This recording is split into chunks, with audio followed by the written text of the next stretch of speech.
Assalamualaikum warahmatullahi wabarakatuh. Bertemu lagi bersama saya Muki di channel. Oke, selamat sore buat sahabat-sahabat Muki di channel dimanapun kalian berada.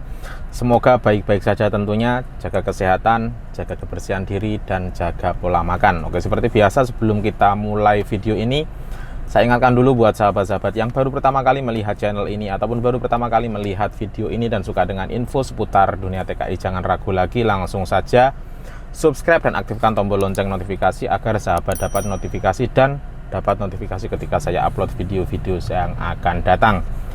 Oke, menanggapi berbagai pertanyaan yang masuk di inbox saya, ya kan, karena pertanyaan itu banyak sekali yang intinya ya kurang lebih saja. Jadi di sini saya akan ambil 4 poin pertanyaan yang kebanyakannya masuk seperti itu. Oke, pertanyaan yang pertama adalah, di masa PKP ini apakah TKI Malaysia yang ada dokumen bisa balik kampung?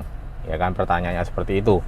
Jawabannya adalah bisa dan diperbolehkan balik kampung atau keluar dari negara ini, dan perlu diketahui jika mau masuk lagi dalam masa PKP ini belum selesai maka tidak bisa. Jadi kawan harus paham, ya kan, keluar balik kampung bisa, tapi mau masuk lagi ketika masa PKP ini belum selesai adalah tidak bisa. Dan di sini bisa ditarik kesimpulan, ya kan, untuk kawan-kawan TKI yang resmi yang mau balik silahkan. Dan sebelum mengambil keputusan untuk balik di masa PKP ini harus diketahui apa saja resiko yang akan terjadi apabila masih tetap ngeyel untuk balik di masa PKP ini. Oke, resiko yang pertama adalah tiket penerbangan tentunya mahal sekali. Dan perlu diketahui untuk penerbangan saat ini yang ada penerbangan adalah Garuda atau Malaysia Airlines, dan itu pun kalau beli tiket tidak ada di dalam sistem online dan harus datang terus ke KLIA, ke counter KLIA, dan satu hari hanya satu kali penerbangan, kalau tidak Kuala Lumpur Jakarta ataupun Kuala Lumpur Medan. Oke, yang kedua adalah, ya kan, sekarang ini, ya kan, banyak sekali roadblock, ya kan, di mana-mana ada roadblock. Dan apabila sahabat telah memutuskan untuk balik pergi ke airport misalnya, ya kan, dan di situ apabila terkena roadblock di jalan, di situ ada dua pilihan. Kadang-kadang polisi itu mensarankan untuk pusing balik atau balik ke tempat tinggal, ya kan, itu yang masih bagus lagi. Yang terparah adalah kita langsung ditangkap, ya kan, karena tidak bisa menyalahkan karena saat ini PKP sedang dilaksanakan. Jadi pihak polis telah memberi pihak polis mempunyai kuasa untuk menahan seseorang dalam masa PKP tersebut. Dan apabila sudah sampai terjadi seperti itu, yaitu komponnya Rp1.000. Jadi keputusan ada di tangan sahabat. Kalau menurut saya sendiri sih, mau tidak mau kondisi seperti ini ya tidak bagus lah dan tidak baik, karena ya satu, tiketnya mahal, dua, di mana-mana ada roadblock. Ya kalau nasibnya baik disuruh balik, apabila tidak baik ya ditahan. Oke, kita lanjut ke pertanyaan yang nomor 2. Bagaimana nasib kawan-kawan TKI yang sudah terlanjur membeli tiket penerbangan untuk cuti bulan puasa dan hari raya yang gagal balik karena terkendala dengan adanya perintah PKP?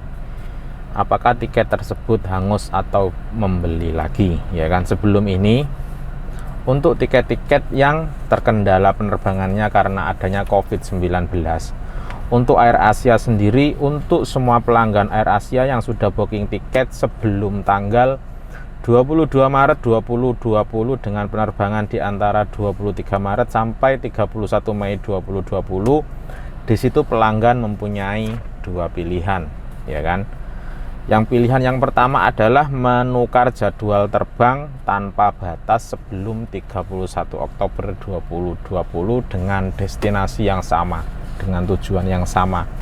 Misal saya, ya kan, saya mau balik hari buat saja contoh tanggal 14 besok, ya kan.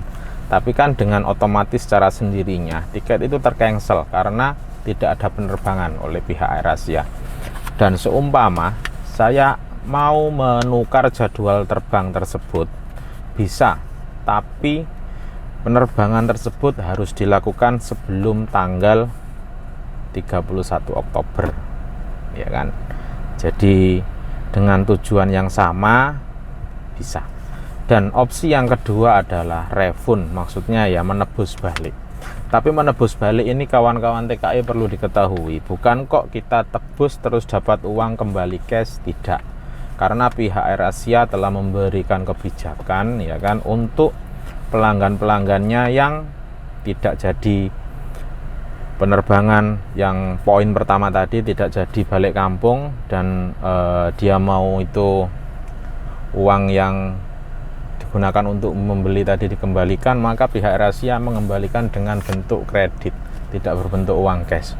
Dan kredit itu bisa digunakan selama 365 hari dari waktu kredit itu dimasukkan. Jadi seumpamanya sahabat itu, ya kan, nggak jadi balik bulan ini atau bulan besok, ya kan, direfund saja, maka di dalam akun sahabat, akun AirAsia Big itu ada kreditnya, dan di situ bisa digunakan membeli tiket lagi dalam waktu 365 hari. Jadi uang itu nggak hilang sebetulnya, cuman pihak AirAsia tidak memberi cash itu saja.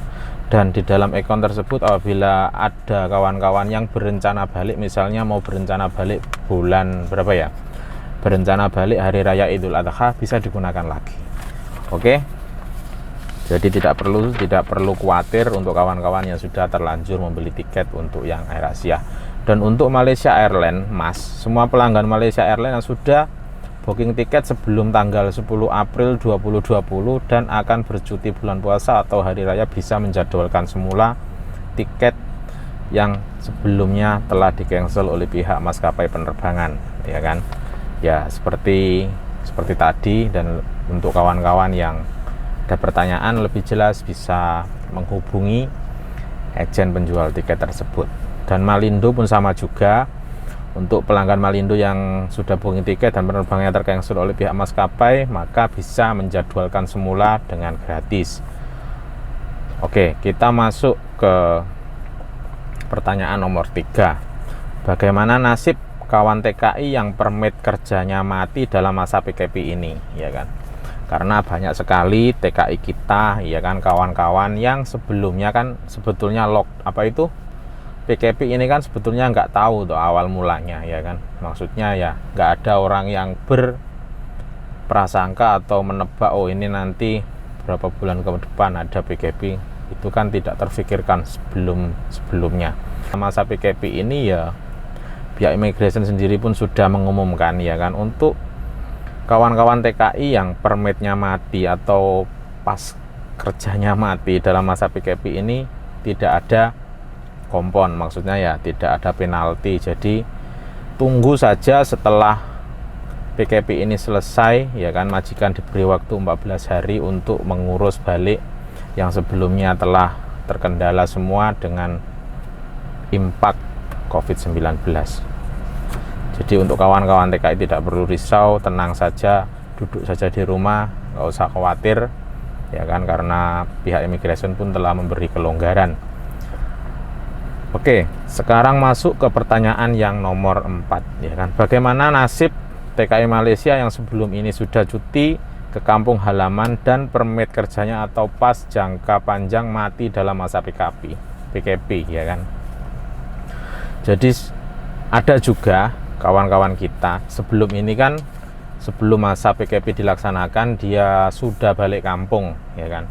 Dan pada saat ini, maksudnya pada saat-saat ini permit kerjanya itu mati di kampung halaman, ya kan. Jadi mau masuk ke sini tidak bisa, ya apa boleh buat, mau tidak mau kita tunggu saja PKP ini selesai. Setelah nanti PKP selesai silahkan masuk lagi. Dan di situ pihak imigrasi pun tidak akan mengenakan apa-apa penalti. Dengan kata kunci, ya kan, Setelah PKP selesai, pemegang pas tersebut atau kawan kita yang balik tersebut dibagi masa selama 3 bulan. Setelah PKP selesai, dalam masa 3 bulan harus masuk balik ke negara ini, dan apabila sudah masuk ke negara ini dibagi lagi jangka waktu 30 hari dari waktu masuk tersebut untuk menyambung balik pas berkenaan. Jadi ya, misal PKP ini selesai, kita di kampung dibagi waktu 3 bulan untuk masuk ke Malaysia, ya kan. Setelah 3 bulan memang tidak bisa, dan apabila sudah sampai Malaysia, ya kan, diberi lagi waktu 30 hari dari waktu kedatangan kita ke negara ini untuk membuat urusan, yaitu menyambung dokumen atau renew pas kita. Jadi tidak ada masalah. Oke, itu saja yang bisa saya sampaikan sore ini. Semoga bermanfaat buat kawan-kawan TKI. Apabila suka dengan video ini, silakan di like, ya kan. Apabila bermanfaat, silakan di share, dan apabila ada komen dan pertanyaan, bisa komen di bawah, nanti saya akan tolong jawab. Oke, terima kasih. Saya ucapkan Assalamualaikum warahmatullahi wabarakatuh. Salam TKI sukses. Bye-bye.